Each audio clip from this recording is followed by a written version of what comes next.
যুক্তরাষ্ট্রে অভিবাসন কর্মকর্তা গুলিতে ফের প্রাণহানি, নিহত ব্যক্তিকে সন্ত্রাসী আখ্যা। হোয়াইট হাউসের মিনিয়াপোলিসে বিক্ষোভ অব্যাহত। যুদ্ধ বন্ধে আবুধাবিতে রাশিয়া ইউক্রেন দ্বিতীয় দফার বৈঠক, আলোচনায় অগ্রগতির ইঙ্গিত। পাল্টাপাল্টি হামলায় 4 জন নিহত।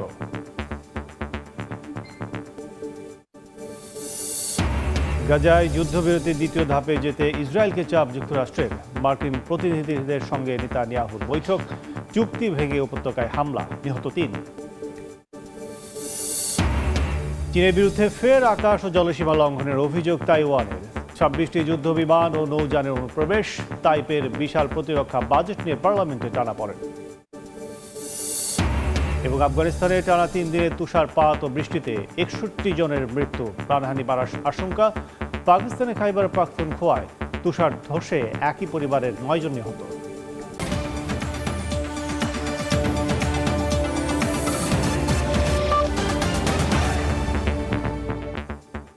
আন্তর্জাতিক সময়ের সঙ্গে মিনেসোটায় আইন শৃঙ্খলা রক্ষাকারী বাহিনীর গুলিতে আবারও এক মার্কিন নাগরিক নিহত হয়েছেন। মিনিয়াপোলিসে আইসিই সদস্যদের ধরপাকড় ও বিক্ষোভের মধ্যেই এই ঘটনা ঘটে। হোমল্যান্ড সিকিউরিটি বিভাগের দাবি, নিহত ব্যক্তি একজন সন্ত্রাসী, তার হাতে অস্ত্র ছিল। ফেডারেল এজেন্টরা আত্মরক্ষার্থে তাকে গুলি চালিয়েছে। এদিকে শনিবারও মিনিয়াপোলিসে আইন শৃঙ্খলা রক্ষাকারী বাহিনীর সাথে বিক্ষোভকারীদের ব্যাপক সংঘর্ষ হয়েছে। যুক্তরাষ্ট্র থেকে হাসুজ্জামান সাকির রিপোর্ট।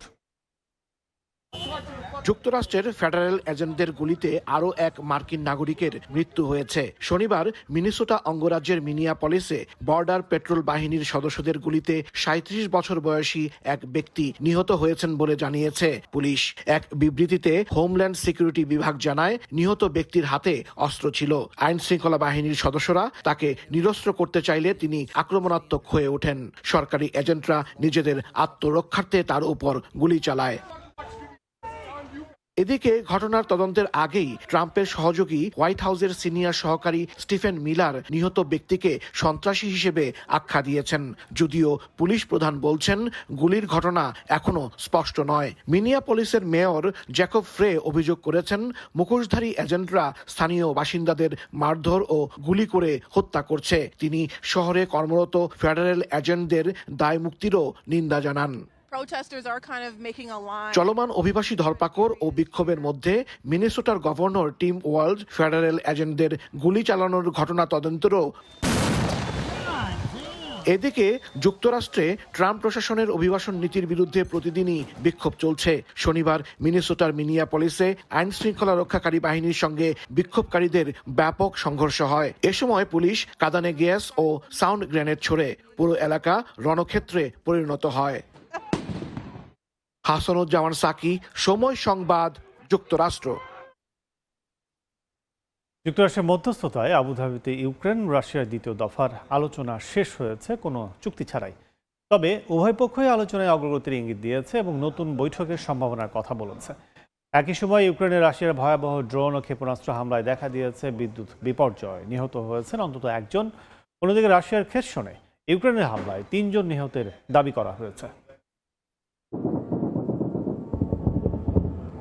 শান্তি আলোচনার মধ্যেও কমেনি যুদ্ধের তীব্রতা। শনিবার রুশ বাহিনীর সঙ্গে একদিনে অন্তত 61টি সংঘর্ষের কথা জানায় ইউক্রেন। সবচেয়ে বেশি লড়াই হয় পোক্রোভস্ক এলাকায়। রাতভর রাশিয়ার ড্রোন ও ক্ষেপণাস্ত্র হামলায় কিয়েভ ও খার্কিভে বেশ কয়েকজন হতাহত হন। জেলেনস্কির প্রশাসন জানায়, এসব হামলায় প্রায় 12 লাখ মানুষ বিদ্যুৎ বিচ্ছিন্ন হয়ে পড়েছে। এদিকে রাশিয়া নিয়ন্ত্রিত খেরসনে একটি অ্যাম্বুলেন্সে ইউক্রেনীয় বাহিনীর হামলায় চিকিৎসা কর্মী নিহতের দাবি করেছে মস্কো। এ বিষয়ে কোনো মন্তব্য করেনি কিয়েভ।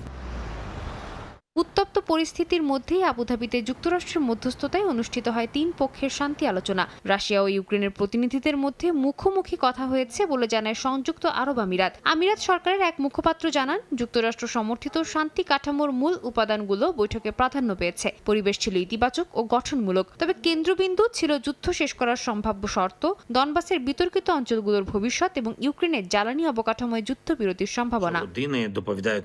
ইউক্রেনের প্রেসিডেন্ট ভলোদিমির জেলেনস্কি জেলেনস্কি আলোচনাকে গঠনমূলক বলে আখ্যা দিয়েছেন। বলেন, যুক্তরাষ্ট্র যুদ্ধ শেষ করার জন্য কিছু সম্ভাব্য কাঠামো প্রস্তাব করেছে। এর মধ্যে রয়েছে যুদ্ধ শেষ করার শর্ত এবং সেই প্রক্রিয়ায় প্রয়োজনীয় নিরাপত্তা নিশ্চয়তা। এছাড়াও দুই পক্ষ প্রস্তুত থাকলে আগামী সপ্তাহেই আরেকটি বৈঠকের সম্ভাবনার কথা জানান তিনি। ইউক্রেন আলোচনায় এগোতে প্রস্তুত বলেও উল্লেখ করেন। একই সুরে রাশিয়ার পররাষ্ট্র মন্ত্রণালয় জানিয়েছে মস্কো ভবিষ্যৎ আলোচনায় অংশ নিতে রাজি। আলোচনার আগে মস্কোতে রুশ প্রেসিডেন্ট ভ্লাদিমির পুতিনের সঙ্গে 4 ঘন্টার বৈঠক করেন মার্কিন দূত জ্যারেড কুশনার ও স্টিভ উইটকফ। একজন মার্কিন কর্মকর্তা বলেন, বৈঠকটি ছিল খুবই ফলপ্রসূ এবং যুদ্ধ শেষ করার পথে যেসব রাস্তা এখনো খোলা রয়েছে সেগুলো নিয়ে আলোচনা হয়েছে। তবে আবুধাবির 2 দিনের আলোচনা শেষে কোনো চুক্তির ঘোষণা আসেনি। সাদিয়া তাসনিম, সময় সংবাদ। গাজায় যুদ্ধবিরতির মধ্যে ফের দখলদার বাহিনীর হামলায় 2 শিশুসহ 3 ফিলিস্তিনি নিহত হয়েছেন। এমন পরিস্থিতিতে যুদ্ধবিরতির দ্বিতীয় ধাপে যেতে ইসরায়েলের ওপর চাপ দিচ্ছে যুক্তরাষ্ট্র।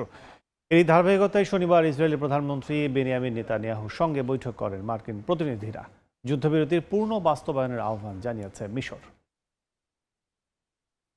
যুদ্ধবিরতি কার্যকর থাকলেও শনিবার গাজার বিভিন্ন এলাকায় হামলা চালায় ইসরায়েলি বাহিনী। বেত লাহিয়ার কামাল আদওয়ান হাসপাতালের কাছে বোমা বিস্ফোরণে নিহত হয় আল জাওয়ারা পরিবারের 2 কিশোর। প্রত্যক্ষদর্শীরা জানান, চুক্তির আওতায় ওই এলাকা থেকে সেনার প্রত্যাহার করা হলেও হামলা বন্ধ হয়নি। জাবালিয়ায় ওল্ড গাজা স্ট্রিটে হামলায় আহত হন একাধিক ফিলিস্তিনি। বেত লাহিয়ায় আল সালাতিন এলাকায় ইসরায়েলি গুলিতে আহত হন এক ব্যক্তি। খান ইউনিসের দক্ষিণের কিজান আল নাজ্জার এবং কেন্দ্রীয় খান ইউনিসে পৃথক হামলায় হতাহত হন আরও কয়েকজন।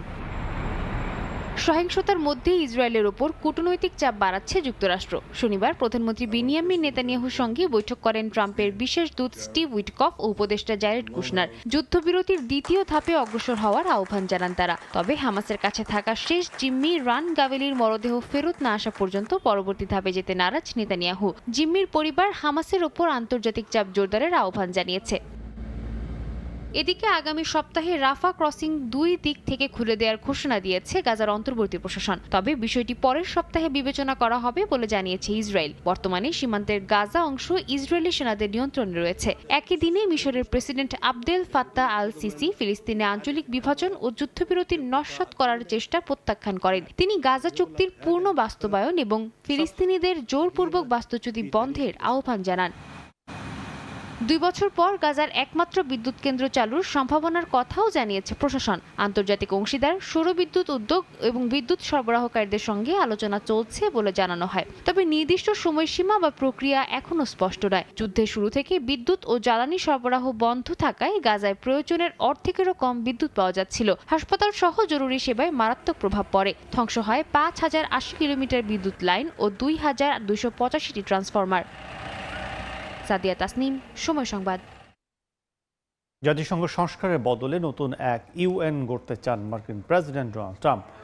তার গাজা শান্তি পরিষদ গঠনের জেরে এ মন্তব্য করেছেন ব্রাজিলের প্রেসিডেন্ট লুলা দা সিলভা।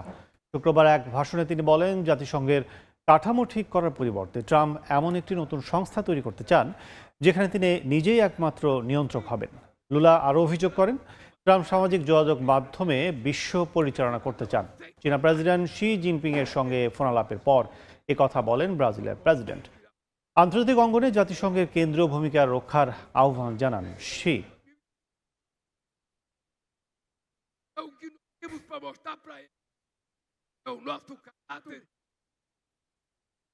তাইওয়ানের চারপাশে ফের সামরিক তৎপরতার অভিযোগ উঠেছে চীনের বিরুদ্ধে। তাইপের দাবি, একদিনে 26টি চীনা যুদ্ধ বিমান, 6টি নৌযান ও 3টি নজরদারি বেলুন শনাক্ত করা হয়। এর মধ্যে অন্তত 18টি বিমান তাইওয়ান প্রণালীর মধ্যরেখা পার হয়েছে বলে দাবি করেছে দ্বীপটির প্রতিরক্ষা মন্ত্রণালয়। পরিস্থিতি পর্যবেক্ষণে তাইওয়ান বিমান ও নৌযান পাঠায়। মোতায়েন করা হয়েছে ক্ষেপণাস্ত্র ব্যবস্থা। এদিকে বিশাল প্রতিরক্ষা বাজেট নিয়ে তাইওয়ানের পার্লামেন্টে টানাপোড়েন শুরু হয়েছে। বিরোধী দল নিয়ন্ত্রিত আইনসভা বাজেটটিকে আইনের সঙ্গে অসামঞ্জস্যপূর্ণ বলে আটকে দিয়েছে। সরকার বলছে, বাজেট আটকে যাওয়ায় প্রতিরোধ ও যুদ্ধ সক্ষমতার জন্য নির্ধারিত অর্থ ছাড়ে প্রভাব পড়ছে। বিশ্লেষকদের মতে, অর্থ জোগাড় সম্ভব হলেও নতুন চ্যালেঞ্জ রাজনৈতিক সমঝোতা।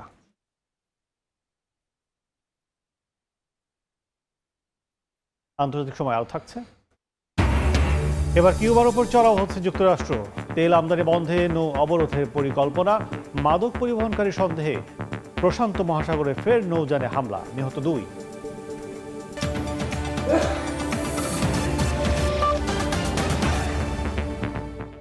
আফগানিস্তানে টানা 3 দিনের তুষারপাত ও বৃষ্টিতে অন্তত 61 জনের মৃত্যু হয়েছে। প্রাণহানি আরও বাড়তে পারে বলে আশঙ্কা প্রকাশ করেছে দেশটির দুর্যোগ ব্যবস্থাপনা কর্তৃপক্ষ। এদিকে পাকিস্তানের খাইবার পাখতুনখোয়ায় তুষার ধসে একই পরিবারের অন্তত 9 জন প্রাণ হারিয়েছেন। রোববার রাত থেকে মঙ্গলবার পর্যন্ত আরও বৃষ্টি ও তুষারপাতের সতর্কতা জারি করেছে দেশটির আবহাওয়া দফতর। ভয়াবহ তুষারপাতে বিপর্যস্ত আফগানিস্তান। 3 দিনে ভারী তুষারপাত আর বৃষ্টিতে বহু মানুষ প্রাণ হারিয়েছেন, আহত হয়েছেন অনেকে। স্থানীয় সময় শনিবার দেশটির দুর্যোগ ব্যবস্থাপনা কর্তৃপক্ষ জানায়, তুষারপাতের কারণে একাধিক প্রদেশের গুরুত্বপূর্ণ মহাসড়ক বন্ধ হয়ে বিভিন্ন এলাকার সঙ্গে যোগাযোগ সম্পূর্ণ বিচ্ছিন্ন হয়ে পড়েছে। দুর্গম পাহাড়ি গ্রামগুলোতে পৌঁছাতে না পারায় ব্যাহত হচ্ছে উদ্ধার তৎপরতা। দেশটির দুর্যোগ ব্যবস্থাপনা কর্তৃপক্ষ বলছে, তুষারপাতের কারণে এরই মধ্যে শত শত বাড়িঘর আংশিক বা সম্পূর্ণ ধ্বংস হয়ে গেছে। 34টি প্রদেশের মধ্যে অন্তত 15টি প্রদেশে বহু গবাদি পশুর মৃত্যু হয়েছে। প্রদেশগুলো থেকে তথ্য এলে ক্ষয়ক্ষতির পরিমাণ আরও বাড়তে পারে বলে আশঙ্কা প্রকাশ করেছে তারা। এর আগে 2024 সালে দেশটিতে আকস্মিক বন্যায় 300 জনের বেশি মানুষ প্রাণ হারান। এদিকে পাকিস্তানের উত্তর পশ্চিমাঞ্চলে ভয়াবহ তুষার ঝড় হয়েছে। এতে খাইবার পাখতুনখোয়া প্রদেশে তুষার ধসে একই পরিবারের বেশ কয়েকজন প্রাণ হারান। স্থানীয় সময় শনিবার তাদের মরদেহ উদ্ধার করা হয়। গুরুতর অবস্থায় উদ্ধার করে হাসপাতালে ভর্তি করা হয় এক শিশুকে। গণমাধ্যম জানায়, টানা 36 ঘন্টার বেশি সময় ধরে চিত্রাল উপত্যকায় তুষারপাত অব্যাহত থাকায় স্বাভাবিক জীবনযাত্রা স্থবির হয়ে পড়েছে।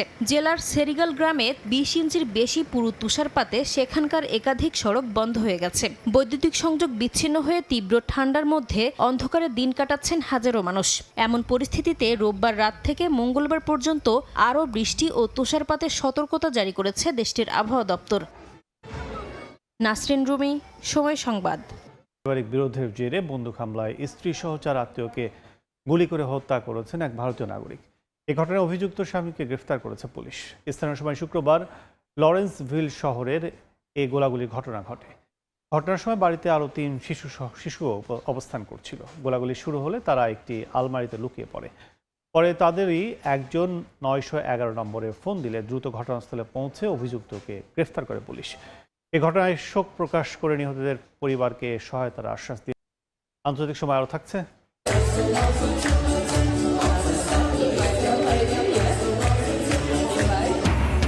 ইউরোপীয় সাংস্কৃতিক রাজধানী হিসেবে যাত্রা শুরু ফিনল্যান্ডের উলু শহরের 3 দিনব্যাপী বর্ণাঢ্য উৎসব, বরফ দিয়ে বানানো বাদ্যযন্ত্রে কনসার্ট।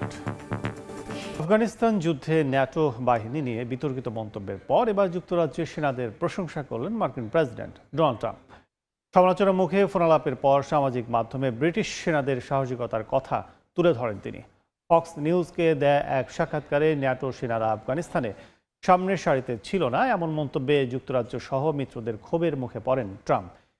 ব্রিটিশ প্রধানমন্ত্রী কিয়ার স্টারমারের সঙ্গে শনিবার ফোনালাপের পর ট্রুথ সোশ্যালে তিনি লেখেন, আফগানিস্তানে যুক্তরাজ্যের 457 সেনা নিহত হয়েছেন এবং তারা ছিলেন সর্বকালের সেরা যোদ্ধাদের অন্যতম। যুক্তরাষ্ট্রের নিউ ইয়র্কে একটি আবাসিক ভবনে গ্যাস লিক থেকে বিস্ফোরণ ও অগ্নিকাণ্ডে একজন নিহত, অন্তত 14 জন আহত হয়েছেন। স্থানীয় সময় শনিবার 17 তলা ওই ভবনের উপরে 2 তলায় দ্রুত আগুন ছড়িয়ে পড়ে। তীব্র শীতের মধ্যে শতাধিক বাসিন্দাকে নিরাপদে সরিয়ে নেওয়া হয়। নিউ ইয়র্ক সিটি আবাসন কর্তৃপক্ষের ওই ভবনে গ্যাসের গন্ধের খবর পেয়ে ঘটনাস্থলে পৌঁছায় দমকল বাহিনী।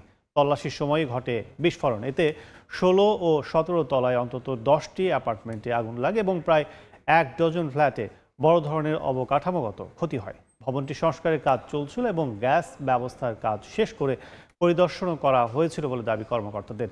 বিস্ফোরণের কারণ জানতে তদন্ত চলছে বলে জানিয়েছে তারা। সময় যুক্তরাজ্যের দক্ষিণাঞ্চলে একটি সাবেক সামরিক প্রশিক্ষণ ক্যাম্পে আশ্রয় প্রার্থীদের স্থানান্তর শুরু করেছে সরকার। বাসিন্দাদের প্রতিবাদ উপেক্ষা করেই সরকারের এই সিদ্ধান্তকে ঘিরে স্থানীয়ভাবে তৈরি হয়েছে ক্ষোভ। স্থানীয় সময় বৃহস্পতিবার ইস্ট সাসেক্সের প্রো বোরো আর্মি ক্যাম্পে 27 জন পুরুষ আশ্রয় প্রার্থীকে পাঠানো হয়। সাবেক এই সামরিক প্রশিক্ষণ ক্যাম্পটি অস্থায়ী আশ্রয় কেন্দ্র হিসেবে সংস্কার করা হয়েছে।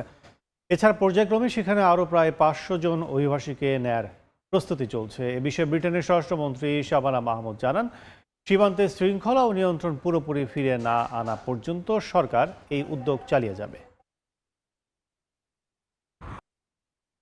দেখছেন আন্তর্জাতিক সময়। ভেনেজুয়েলার পর এবার প্রতিবেশী কিউবার উপর চড়াও হচ্ছে যুক্তরাষ্ট্র। এর মধ্যে দেশটির তেল আমদানি বন্ধে মার্কিন প্রশাসন নৌপথ অবরোধের কথা ভাবছে বলে দাবি করেছে গণমাধ্যম পলিটিকো। এমন পরিস্থিতিতে ওয়াশিংটনের প্রতিশোধমূলক হামলার আশঙ্কায় হাভানায় তেল পাঠানো অব্যাহত রাখার বিষয়টি পুনর্বিবেচনা করছে মেক্সিকো সরকার। এদিকে মাদুরোকে আটকের পর প্রথমবার মাদক পরিবহন সন্দেহে পূর্ব প্রশান্ত মহাসাগরে ফের নৌযানে হামলা চালিয়েছে মার্কিন বাহিনী। এতে অন্তত 2 জন নিহত হয়েছেন।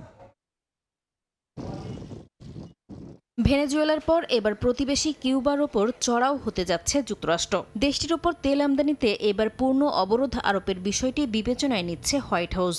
এমনটাই দাবি করেছে মার্কিন গণমাধ্যম পলিটিকো। প্রতিবেদনে বলা হয়, এ পরিকল্পনায় সমর্থন দিয়েছেন মার্কিন পররাষ্ট্রমন্ত্রী মার্কো রুবিও। তবে এখনও চূড়ান্ত সিদ্ধান্ত নেওয়া হয়নি। প্রতিবেদনের তথ্যমতে ভেনেজুয়েলা থেকে তেল সরবরাহ বন্ধ হয়ে যাওয়া এবং সেই তেল পুনরায় বিক্রি করে বৈদেশিক মুদ্রা আয়ের সুযোগ হারানোর মতো ঘটনা ইতোমধ্যে কিউবার অর্থনীতিকে ব্যাপকভাবে প্রভাবিত করেছে। এর আগে গেল বুধবার ট্রাম্প প্রশাসন চলতি বছরের মধ্যেই কিউবা সরকারের পতন ঘটানোর পরিকল্পনা করছে বলে জানিয়েছিল ওয়াল স্ট্রিট জার্নাল।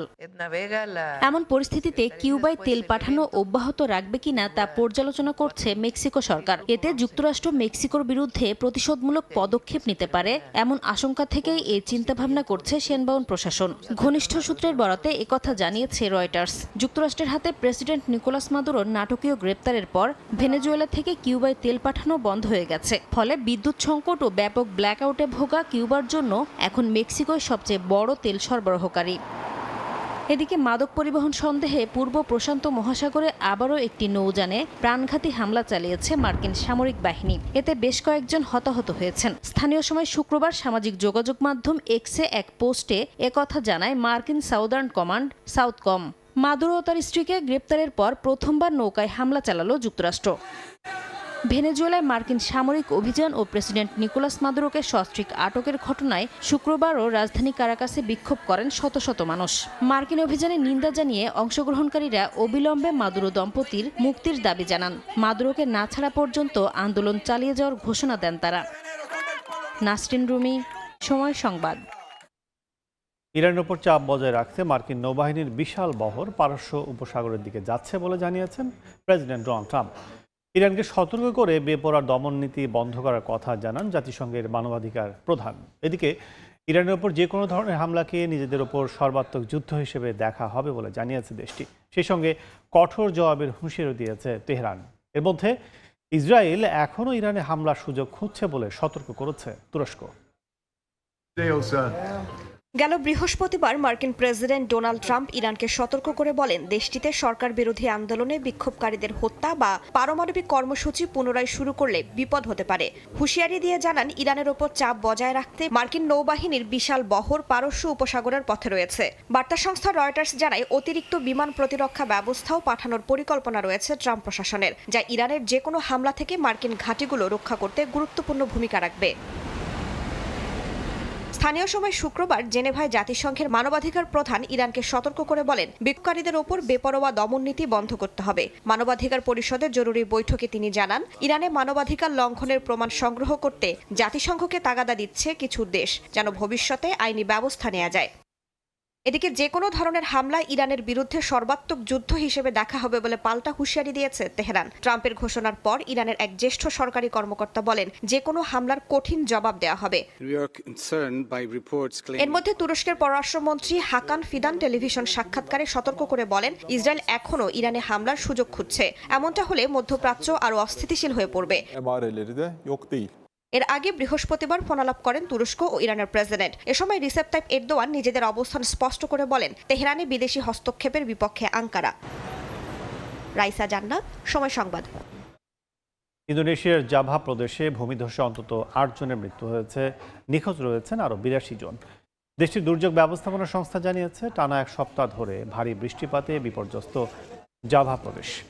জারি রয়েছে সতর্কতা। এর মধ্যে স্থানীয় সময় শনিবার পশ্চিম বান্দুং অঞ্চলের একটি গ্রামে ভূমিধস হয়। এতে মাটি চাপা পড়ে গ্রামের বড় একটি অংশ। এখনও অনেকে নিখোঁজ থাকায় মৃতের সংখ্যা বাড়তে পারে বলে আশঙ্কা করছে স্থানীয় প্রশাসন। চলছে উদ্ধার তৎপরতা। পাকিস্তানে বিয়েবাড়িতে বিস্ফোরণে অন্তত 5 জন নিহত হয়েছেন, আহত হয়েছেন আরও 10 জন। স্থানীয় সময় শুক্রবার উত্তর পশ্চিম পাকিস্তানের ডেরা ইসমাইল খান শহরে এই ঘটনা ঘটে। খাইবার পাখতুনখোয়া প্রদেশের উদ্ধারকর্মীরা জানান আহত ব্যক্তিদের দ্রুত হাসপাতালে নেওয়া হয়েছে। স্থানীয় গণমাধ্যম জানিয়েছে ডেরা ইসমাইল খান শান্তি কমিটির প্রধান নূর আলম মেহসুদের বাড়িতে বিস্ফোরণটি ঘটে। এ সময় বাড়িতে একটি বিয়ের আয়োজন চলছিল। এই ঘটনায় এখন পর্যন্ত হামলার দায় স্বীকার করেনি কেউই।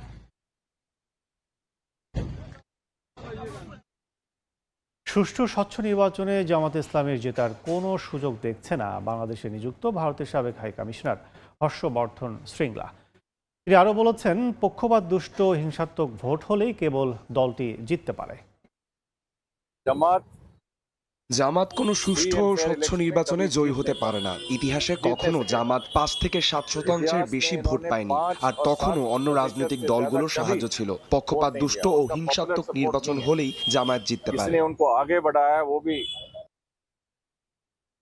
মার্কিন প্রেসিডেন্ট ডোনাল্ড ট্রাম্পকে রুখতে কংগ্রেসের নির্বাচনে জয়ের বিকল্প নেই বলে মনে করছেন ডেমোক্রেট দলীয় প্রার্থীরা। নির্বাচনে হেরে গেলে অভিশংসনের মুখে পড়ার শঙ্কার কথাও জানিয়েছেন প্রেসিডেন্ট ট্রাম্প। মধ্যবর্তী নির্বাচনে জয়ের আশাবাদ ক্যালিফোর্নিয়ার বাংলাদেশি আমেরিকান ডেমোক্রেট প্রার্থীর। যুক্তরাষ্ট্র থেকে লস্কর আল মামুনের রিপোর্ট। প্রতিদিনই নানা বিতর্ক আর উত্তেজনার কেন্দ্রবিন্দু মার্কিন প্রেসিডেন্ট ডোনাল্ড ট্রাম্প। দ্বিতীয় মেয়াদে মার্কিন মসনদে বসেই দাপিয়ে বেড়াচ্ছেন পুরো বিশ্ব। প্রেসিডেন্টের সীমাহীন ক্ষমতার লাগাম টানতে আসন্ন মার্কিন মধ্যবর্তী নির্বাচনকেই প্রধান হাতিয়ার হিসেবে বেছে নিয়েছে দেশটির বিরোধী দল ডেমোক্রেটিক পার্টি। এই নির্বাচনই ঠিক করবে কংগ্রেসের নিয়ন্ত্রণ থাকবে কার হাতে। বর্তমানে কংগ্রেসের নিয়ন্ত্রণ সরকারি দল রিপাবলিকানের হাতে। নির্বাচনে সিনেটের ৩৫ এবং নিম্নকক্ষ প্রতিনিধি পরিষদের ৪৩৫টির সবগুলো আসনেই ভোট হবে। চলতি বছরের ৩ নভেম্বর অনুষ্ঠেয় মধ্যবর্তী নির্বাচনে জয়ী হতে আটঘাট বেঁধে মাঠে নেমেছে ডেমোক্র্যাটরা। ২ জুন অনুষ্ঠিত হবে প্রাথমিক ভোট। এই নির্বাচনে মার্কিনীদের পাশাপাশি প্রতিদ্বন্দ্বিতা করছেন প্রবাসী বাংলাদেশিরাও। অভিবাসী গ্রেপ্তার অভিযান সহ নানা ইস্যুতে ট্রাম্পের ক্ষমতা রুখতে এই নির্বাচন খুবই গুরুত্বপূর্ণ বলে মনে করেন তারা। অন্যায়ভাবে আমেরিকান সিটিজেনদেরকেও গ্রেপ্তার করছে এবং তাদের উপরে অন্যায়ভাবে তাদেরকে জেলে পাঠাচ্ছে। তাদের অনেক সিটিজেনশিপ ক্যান্সেল করার চেষ্টা করছে। তাকে বন্ধ করতে হবে, তাকে স্টপ করতে হলে আমাদের এই মিডটার্ম ইলেকশনে জিততে হবে। এদিকে মধ্যবর্তী নির্বাচন নিয়ে কপালে দুশ্চিন্তার ভাঁজ পড়েছে ট্রাম্পের। নিজ দলীয় নেতাকর্মীরা জয়ী হতে না পারলে ডেমোক্র্যাটরা তাকে অভিশংসন করবে বলে শঙ্কা প্রকাশ করেন মার্কিন প্রেসিডেন্ট। ইতিহাস বলছে গেল প্রায় ৮০ বছরেরও বেশি সময় ধরে মার্কিন যুক্তরাষ্ট্রের প্রায় সব মধ্যবর্তী নির্বাচনেই সরকারি দল আসন হারায়। তবে এবারের মধ্যবর্তী নির্বাচনে সেই ধারাবাহিকতা বজায় থাকবে কিনা তা নির্ভর করবে মার্কিন ভোটারদের উপর। লস্কর আল মামুন, সময় সংবাদ, ক্যালিফোর্নিয়া, যুক্তরাষ্ট্র। ইউরোপীয় সাংস্কৃতিক রাজধানী হিসেবে যাত্রা শুরু করল ফিনল্যান্ডের উত্তরের শহর উলু। এ উপলক্ষে ৩ দিনব্যাপী বর্ণাঢ্য সাংস্কৃতিক উৎসব অনুষ্ঠিত হয়েছে। আয়োজকরা জানান, বছর জুড়ে লোকজ আদিবাসী সংস্কৃতির পাশাপাশি উপস্থাপন করা হবে ২ শতাধিক ইভেন্ট। ফিনল্যান্ড থেকে মহিউদ্দিন মধুর রিপোর্টে বিস্তারিত। তীব্র তুষারপাতের মধ্যে একদল শিল্পী সুর তুলেছেন মঞ্চে। অবাক করা বিষয় হচ্ছে, গিটার, তবলা সহ যেসব বাদ্যযন্ত্র দিয়ে সুর তুলেছেন তার সবই বানানো হয়েছে বরফ দিয়ে। বৈরী আবহাওয়া উপেক্ষা করে রোমাঞ্চকর এই কনসার্ট উপভোগ করছেন দর্শনার্থীরা। এই আয়োজন ইউরোপীয় সাংস্কৃতিক রাজধানী ২০২৬ কর্মসূচির উদ্বোধন উপলক্ষে। এবার ইউরোপিয়ান ক্যাপিটাল অফ কালচার নির্বাচিত হয়েছে ফিনল্যান্ডের উত্তরের শহর ওউলু। ৩ দিনব্যাপী বর্ণাঢ্য সাংস্কৃতিক আয়োজনের মধ্য দিয়ে শুরু হয় উৎসব। শহরের বিভিন্ন স্কোয়ার, থিয়েটার, জাদুঘর এবং খোলা জায়গায় একসঙ্গে হয় কনসার্ট, নৃত্য পরিবেশন, নাটক এবং শিল্প প্রদর্শনী। স্থানীয় ফিনিশ শিল্পীদের পাশাপাশি অংশ নেয় ইউরোপের বিভিন্ন দেশের শিল্পীরাও। সমসাময়িক সঙ্গীতের সঙ্গে ছিল লোকজ সুর, আদিবাসী সংস্কৃতির পরিবেশনা, আধুনিক ইলেকট্রনিক মিউজিক শো ও ভিজুয়াল আর্ট।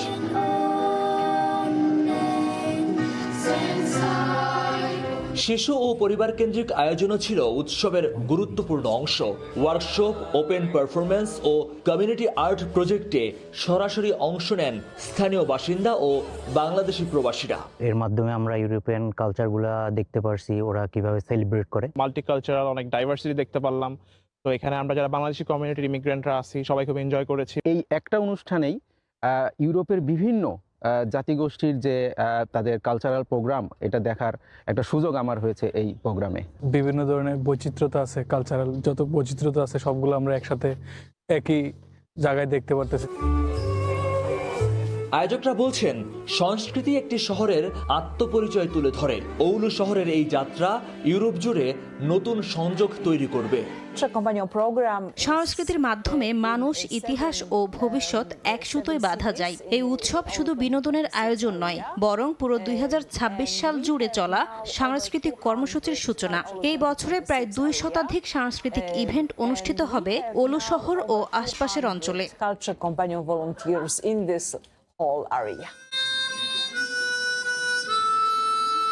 ইউরোপীয় ইউনিয়নের ইউরোপিয়ান ক্যাপিটাল অব কালচার একটি মর্যাদাপূর্ণ উপাধি, যা শুরু হয় 1985 সালে। প্রতি বছর এক বা একাধিক শহরকে এই উপাধি দেয়া হয়। তীব্র শীত আর দীর্ঘ অন্ধকারকে উপেক্ষা করে এই সাংস্কৃতিক উৎসব বাড়তি মাত্রা যোগ করেছে নাগরিকদের মাঝে। প্রবাসী এবং দূর দূরান্ত থেকে অনেকেই এসেছেন এই উৎসব উপভোগ করতে। মহিউদ্দিন মধু, সময় সংবাদ, ফিনল্যান্ড। আন্তর্জাতিক সময় শীর্ষ সংবাদগুলো জানিয়ে দিচ্ছে আরেকবার।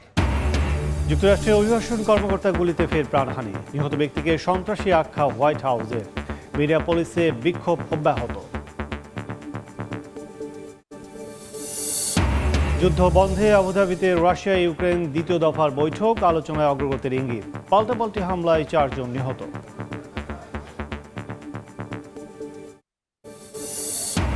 এবং গাজায় যুদ্ধবিরতির দ্বিতীয় ধাপে যেতে ইসরায়েলকে চাপ যুক্তরাষ্ট্রের। মার্কিন প্রতিনিধিদের সঙ্গে নেতানিয়াহুর বৈঠক।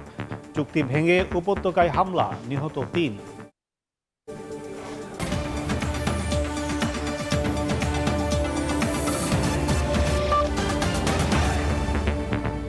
এই ছিল আন্তর্জাতিক সময়। এরপর সকাল 10টার সময় সংবাদ নিয়ে সঙ্গে থাকবেন রোজা চৌধুরী।